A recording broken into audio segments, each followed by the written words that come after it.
कर्करोग म्हणजे कॅन्सरची गाठ होती इथे. कॅन्सर म्हणजे भयंकर काय, ऑपरेशन करून 1 वर्ष झालं ना, तुम्ही टुणटुणीत आहात ना, तेव्हा उगाच घाबरू नका.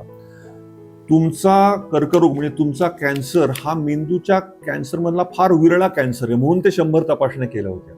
रेडिएशन ऑपरेशन करून आपण पूर्ण गाठ काढली, बरोबर आहे, आणि मग रेडिएशन दिलं. रेडिएशन म्हणजे काय, किरणांचे उपचार. त्याने काय होतं की आपण ऑपरेशन करून जे काढतो त्याच्या अवतीभोवती आमच्या डोळ्याला न दिसणाऱ्या काही जर कॅन्सरच्या पेशी असल्या तर त्यांना मारण्याकरता आपण किरणांचे उपचार करतो.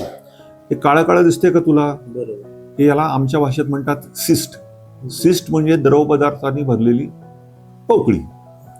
तर हा द्रव पदार्थ म्हणजे ट्यूमर असा डोक्यात समज करून घेऊ नकोस.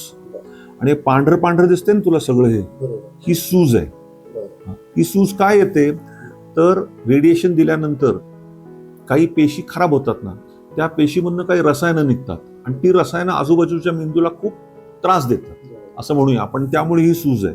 पण ही सूज कमी करण्याकरता आपण औषध देऊ. तुम्हाला मधुमेह डायबिटीस आहे, ठीक आहे, कारण ती जी औषधं आहेत, गोळ्या छोट्या आहेत, पूर्वी दिलेल्या आहेत तुला, त्यांनी रक्तातली साखर वाढते. म्हणजे कोणाची, तुला डायबिटीस नसला तरी साखर वाढते, तर त्या गोळ्यांनी सूज चांगली कमी होईल. आपण 1 महिना गोळ्या देऊन परत MRI करूया. लेव्हिपिल ही गोळी तुम्हाला फिट्स, झटके येऊ नयेत म्हणून आहे. सकाळी 500 मिलीग्रॅम आणि संध्याकाळी 500 मिलीग्रॅम. जर तो डोस घेऊन सुद्धा फिट आली तर घाबरून जाऊ नका. याचा आता डोस थोडा वाढवण्याची गरज नाही. तर 1 फिट आली की झाला, आता माझं काय खरं नाही वगैरे असे सगळे. जेवढे व्यायाम कराल, जेवढ्या शारीरिक हालचाली कराल, तेवढी तब्येत चांगली राहते, तेवढे औषधाचे दुष्परिणाम कमी होतात. कळतंय ना तुम्हाला? काय किती वय तुमचं? किती वय तुमचं आता? मी 70 आहे.